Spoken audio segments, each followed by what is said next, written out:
Welcome to the Fast Modes Quick Chat series. I'm your host Tara, and joining us today is Rodrigo Brito, Head of Security, Cloud and Network Services at Nokia.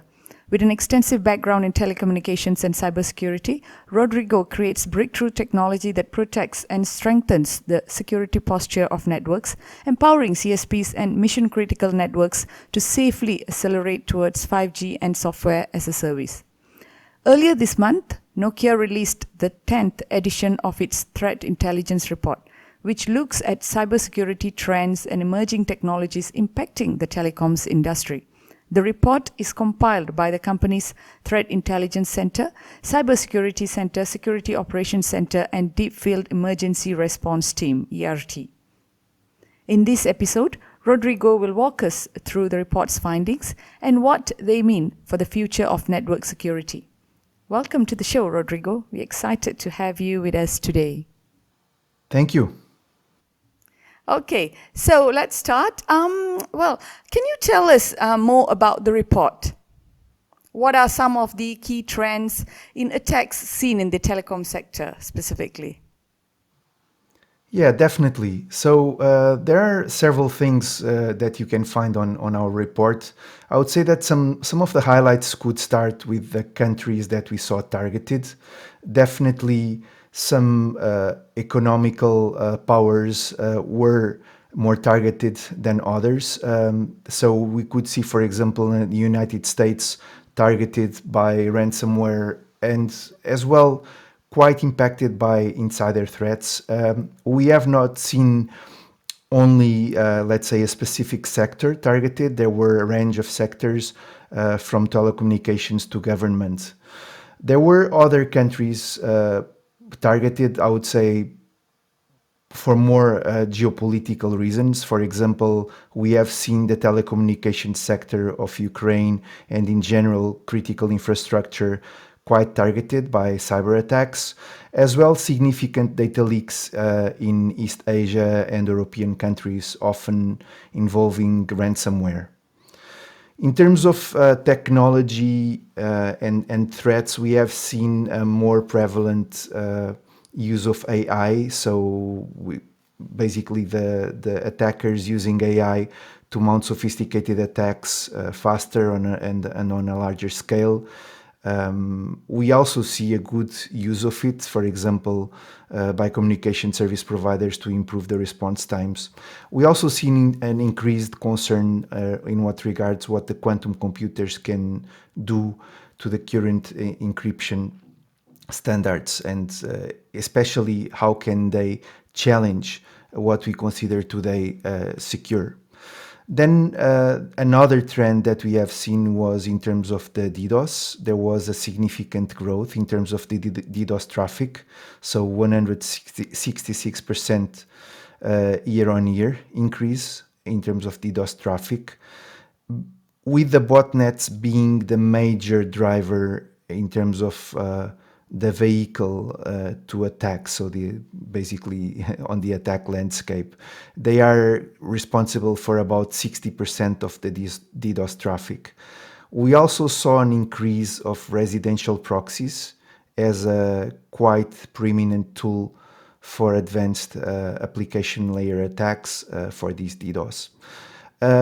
Something else quite interesting, especially this year, we saw a huge growth in terms of carpet bombing attacks, and these are basically attacks where the cyber criminals, instead of targeting just one IP address for the DDoS, they can attack several. We saw several cases with more than 256 IP addresses attacked for the same, let's say, target, and in some cases even more than 1,000.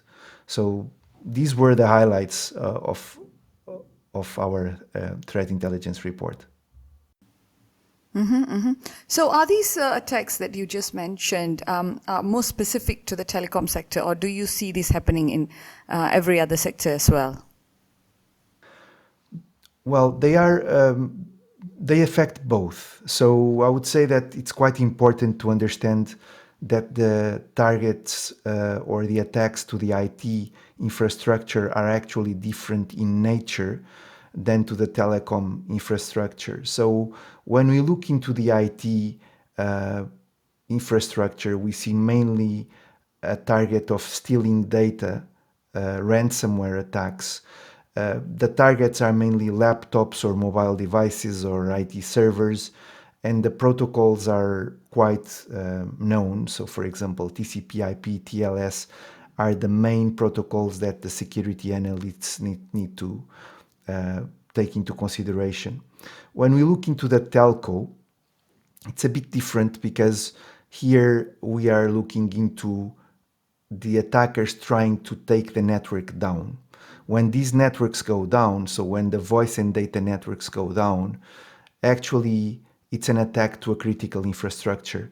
The main services of a country might be affected. So, for example, the payments might not work, the hospital lines will not work. So, the most basic services that we take for granted will not work.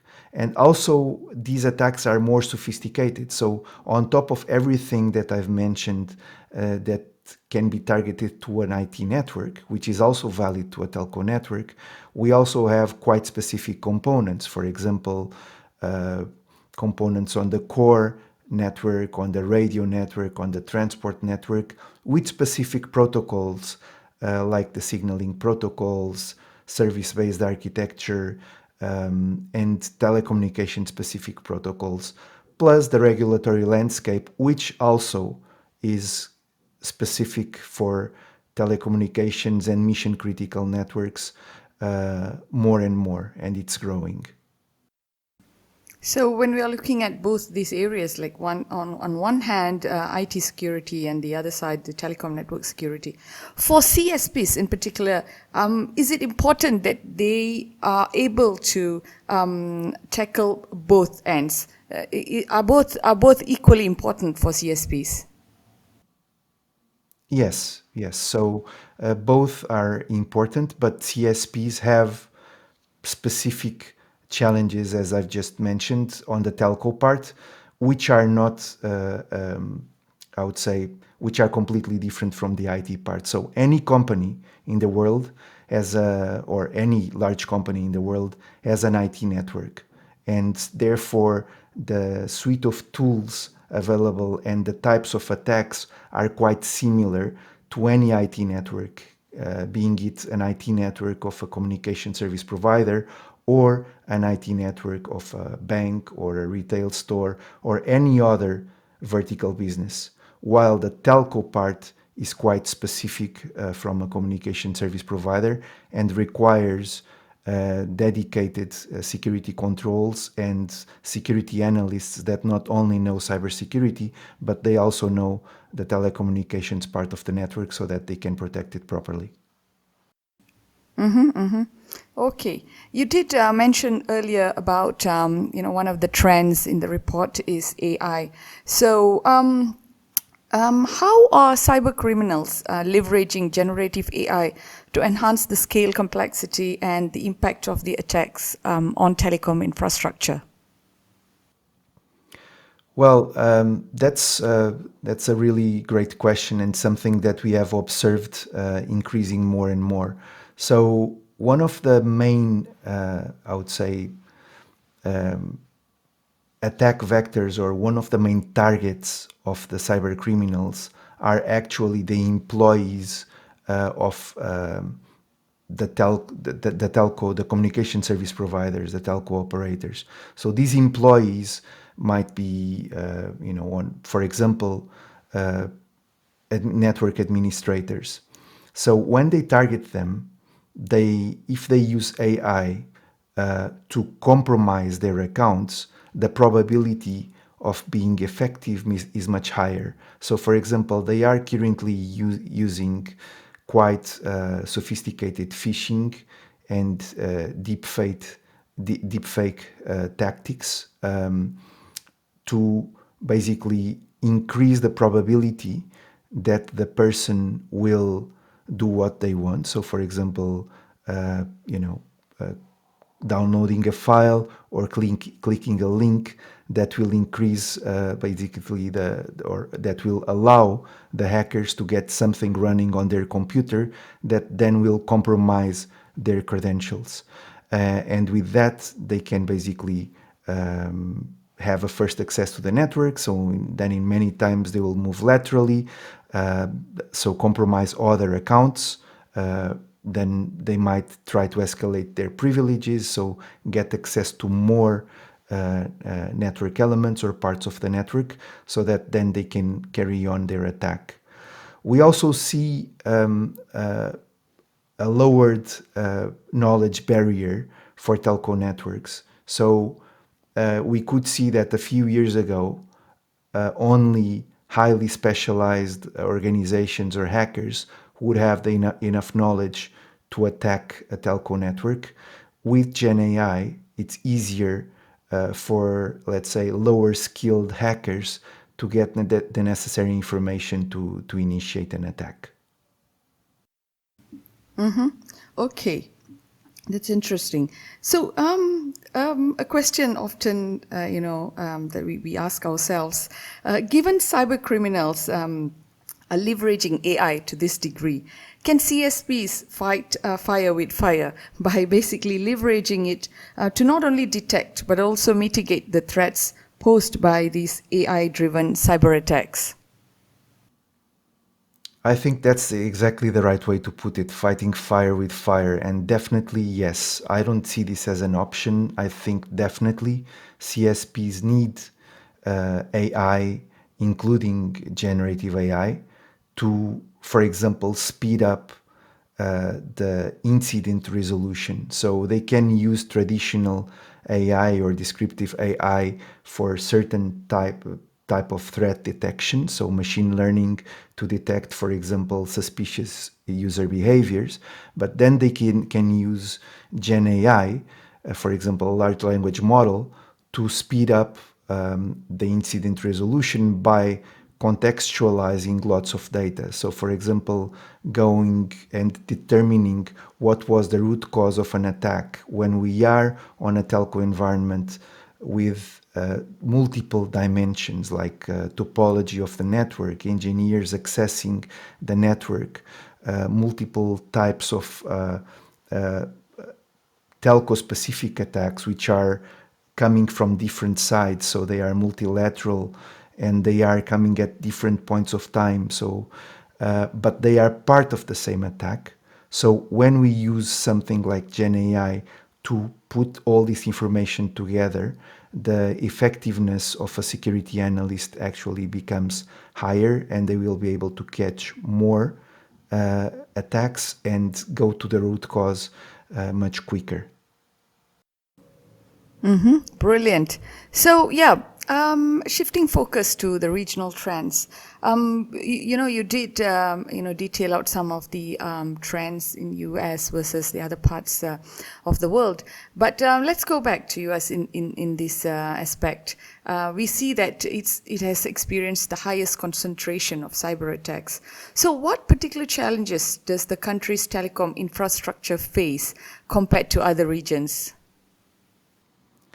Yeah, as we know, the United States are a huge economy with many worldwide businesses, and they are also involved on several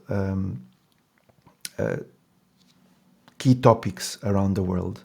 So they are targets. We believe that because of their size, economic power, and involvement on the world political landscape, they are definitely targets, and they need to consider that. So it's visible. We know this from our report that the threats are increasing, and the threats or the threat actors, the criminals, are exploiting both technological vulnerabilities, but also human factors.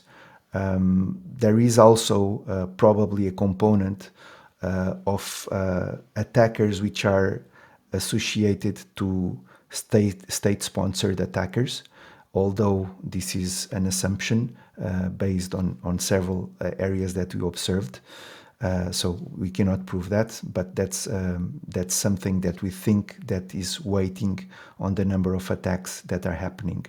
So they definitely need to be aware that their mission critical infrastructure is at risk, and therefore zero trust architecture is a must. So employing zero trust architecture and using advanced technology to speed up incident resolution, automate the resolution of several attacks is essential on a scenario where the quantity is high and also many of them are complex in nature.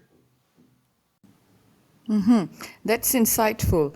I think, we have one last question for today, which is how will post-quantum cryptography impact telecom security? I know we hear this a lot, and it's being discussed as it's a next wave, in networking as well as in security. So, what can CSPs do to address this?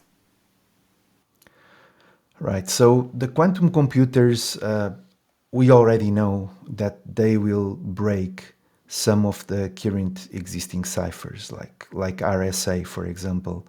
What this means is that, for example, if we have a communication that is encrypted today, or something else that is encrypted using one of these ciphers, once the quantum computers reaches a certain maturity stage, this information will be able to be decrypted. So these ciphers are broken.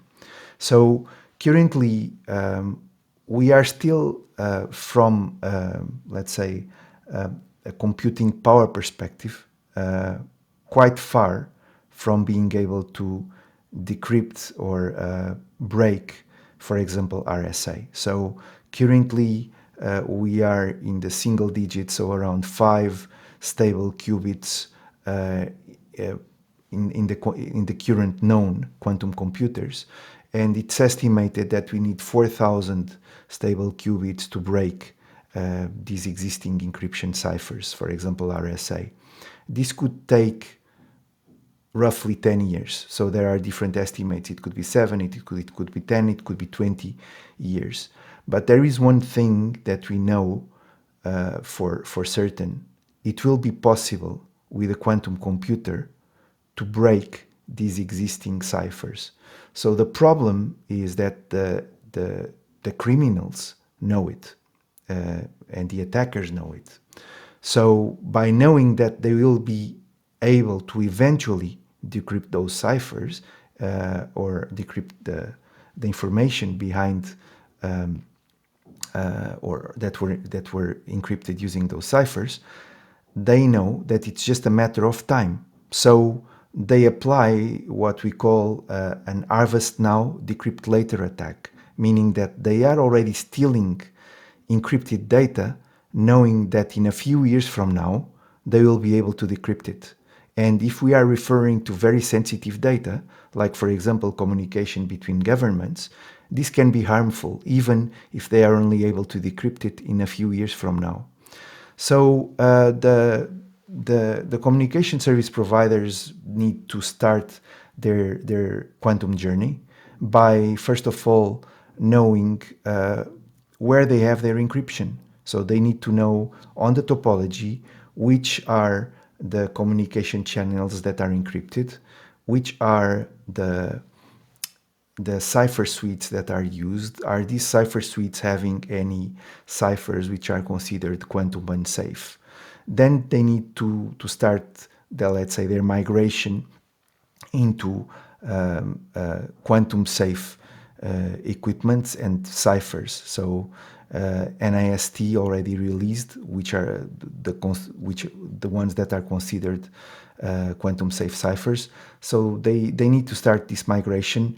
They need to start enabling their employees on understanding what this means, and as mentioned, understanding the topology, meaning where they have encryption or where they have encrypted lines, and what are they using there, so that when these ciphers are considered unsafe or they need to be replaced, they can do this automatically. So automating the capability to replace ciphers on the network, in this case asymmetric ciphers, is extremely important.